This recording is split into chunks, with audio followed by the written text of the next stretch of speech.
அனைவருக்கும் வணக்கம். திருநெல்வேலி ஜோதிட சொக்கலிங்கம் யூடியூப் சேனல் வரைக்கும் 1000க்கும் மேற்பட்ட பேர்களுக்கு நல்ல பலங்கள் பதிஞ்சிருக்கிறேன். சேனலை சப்ஸ்கிரைப் பண்ணிட்டு ஹோம் பேஜில் போய் வீடியோஸில் பார்த்து அந்தந்த பேருக்குடையவங்க உங்கள் பேர்களுக்கும் நல்ல பலங்கள் தெரிஞ்சுக்கோங்க. குறிப்பாக அந்த தரணிதரன் அப்படிங்கிற பேருடையவங்க உங்கள் குடும்பத்திலே சொந்தக்காரங்களில் நட்போட்டத்தில் இருந்தாங்கன்னா அவங்களுக்கு நம்ம வீடியோ லிங்கை தயவு செஞ்சு ஷேர் பண்ணுங்கள். நிறைய நண்பர்கள் சொடுத்தி மேல் பற்றுக்கொண்டு நிறைய இடங்களில் ஜோதிடம் படித்து ஒரு ஜாதகத்தை கையில் கொடுத்தா பலன் சொல்ல திணறக்கூடிய ஜோதிட நண்பர்களுக்கும் ஏற்கனவே தொழிலாக பார்த்துக்கிட்டு இருக்கிற ஜோதிட நண்பர்களுக்கும் சிறப்பிரியார புத்தகங்கள் மக்கள் மத்தியில் நீங்கள் தைரியமும் துல்லியமும் பலன் சொல்ல உதவும். ஜோதிடப்பிரியார புத்தகங்கள் லிஸ்ட்டை பெறவங்க ஸ்க்ரீன் ஸ்க்ரோலாக அப்படி டெலிகிராம் நம்பருக்கு மெசேஜ் பண்ணிக்க அப்படின்னா என்னுடைய புத்தகங்களுடைய லிஸ்ட் நடக்குது யாரும் பார்த்துட்டு தேவையான புத்தகங்கள் வாங்கிக்கலாம். அஸ்ட்ராலஜிக்கல் கன்சல்டேஷன் ஜாதகம் பார்க்க ஜாதகம் விடுது பிறந்த குழந்தைகள் கட்சி பேர் சூட்ட திருமணம் பொருத்தம் துல்லியமாக பார்க்க குலதெய்வம் குலதெய்வம் அஸ்ட்ரோனிமாலஜி ஜாதகமே இல்லாதவங்களுக்கு பலன் சொல்ல போன்ற அஸ்ட்ராலஜிக்கல் கன்சல்டேஷனுக்கு தாராளமாக நீங்கள் நினைக்கலாம். குறைந்த குருதட்சணையில் தரமான ஆலோசனைகள் வழங்கப்படும். நேரில் வரணுங்கிற அவசியம் கிடையாதுங்க, ஃபோன்லேயே பலன் சொல்லிடுவேன்.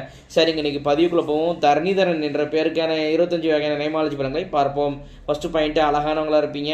2வது பாயிண்ட்டு போராட்டமான வாழ்க்கையாக இருக்கும். 3வது பாயிண்ட்டு எமோஷனல் டைப்பாக இருப்பீங்க. 4வது பாயிண்ட்டு சுதந்திர விரும்பியாக இருப்பீங்க. உங்கள் முடிவில் மற்றவங்க தலையிட விரும்ப மாட்டீங்க. 5வது பாயிண்ட்டு உங்கள் மேலே கண்திருஷ்டி அதிகமாக இருக்குங்க. 6வது பாயிண்ட்டு எந்த ஒரு விஷயத்தையும் ஏன் எதுக்குன்னு ஆர்கியூமெண்ட் செய்யக்கூடிய குணம் உங்கள்கிட்ட உண்டு. 7வது பாயிண்ட்டு அம்மா வழியில் அற்பாவில் இறந்து போனவங்க உண்டு. 8வது பாயிண்ட்டு அம்மாவுக்கு ஹெல்த் பிரச்சனைகள் இருக்கும். 9வது பாயிண்ட்டு சொந்தக்காரங்க பகையாவாங்க. 10வது பாயிண்ட்டு அப்பா வழி சொந்தக்காரங்க வெறுப்பீங்க. 11வது பாயிண்ட்டு அப்பா வழி சொந்தக்காரங்க எந்த பிரயோஜனமும் இருக்காது.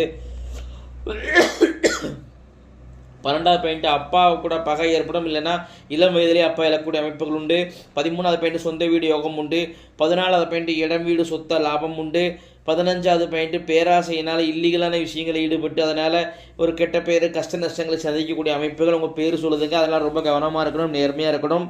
16வது point Aadhaar card voter ID இதெல்லாம் பெயரெழுத்து ஸ்பெல்லிங் மிஸ்டேக் பிரச்சனை சந்திப்பீங்க. 17வது பாயிண்ட் சொந்த தொழில் நீங்கள் செய்யக்கூடாதுங்க, மீறி செஞ்சால் நஷ்டமாயிரும். 18வது பாயிண்ட் கடன் பிரச்சனை உண்டு.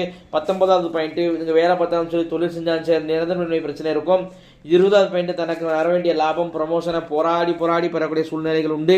21வது பாயிண்ட் தயமமாக ஒரு பகையாகும், இல்லைன்னா தயமமால் எந்த பிரயோஜனம் இருக்காது. 22வது பாயிண்ட் அப்பா உங்கள் தாத்தாக்கெல்லாம் தீர்த்திருப்பனமே சரியாக கொடுத்துருக்க மாட்டார். ஸோ அது பித்துரு சாபம் அவசியம் தீர்த்திருப்பங்கள் கொடுக்கணும். 24வது பாயிண்ட் 23வது பாயிண்ட் இதன் காரணமாக ஒரு குழந்தை உங்களுக்கு ஏமாற்றத்தை கொடுக்கும். 24வது பாயிண்ட் உங்கள் குடும்பத்தில் செய்வனை இருக்குதுங்க, அதை அவசியம் நிவர்த்தி செய்யணும். இந்த செய்வனைக்கு உண்டான சிம்டம்ஸ் கால் சம்பந்தமான பிரச்சனை, கால் வலி, கால் வளைச்சல், அடிக்கடி கால் அடிப்படுறது, நைட்டு சரியாக தூக்கம் இருக்காமல் இருக்கிறது, திறமைக்கேற்ற முன்னேற்றம் இல்லாமல் இருக்கிறது, எவ்வளோ பணம் வந்தாலும் தங்காமல் இருக்கிறதுலாம் சேவனைக்கு உண்டான அறிகுறிகள். கட்டாயம் சேவனைக்கு நிவர்த்தி செய்யணும். உங்களுக்கு நம்பிக்கையானவங்க யாராக இருந்தாங்க தாராளமாக வச்சு நீக்கிக்கோங்க. அல்லது யாரும் நம்பிக்கை இருந்துச்சுன்னா வாட்ஸ்அப்பில் தொடர்பு கொள்ளுங்க. 2 மாதத்தில் அனுபவ ரீதியான மாற்றங்களை நீங்களே உணர்வீங்க. 25வது பாயிண்ட் உங்களுடைய ஆத்மார்த்தமான தெய்வம் முன் ஜென்மத்தில் நீங்கள் நம்ம வேண்டி விரும்பி வழிபட்ட தெய்வம் இந்த ஜென்மத்தை அர்பாலிக்கு நிற்கிறது யார் அப்படின்னு கேட்டிங்கன்னா முருகப்பெருமான் தாங்க. இத்துடன் தரணிதரன் என்ற பெயருக்கான 25 வகையான நேமாலஜி பலன்கள் முடிவு கேட்டிங்கன்னா உங்கள் பேரை வச்சே 25 பலன் சொல்கிறேன். நாங்கள் ஜாதகத்தை வச்சு நல்லா அதிகமாக உள்ள துல்லியமாக சொல்லுவோம் அப்படிங்கிறத யோசிச்சு பாருங்க நண்பர்களே. ஸோ ஒரு முறை அஸ்ட்ராலஜிக்கல் கன்சல்டேஷனுக்கு வாங்க. நன்றி, வணக்கம்.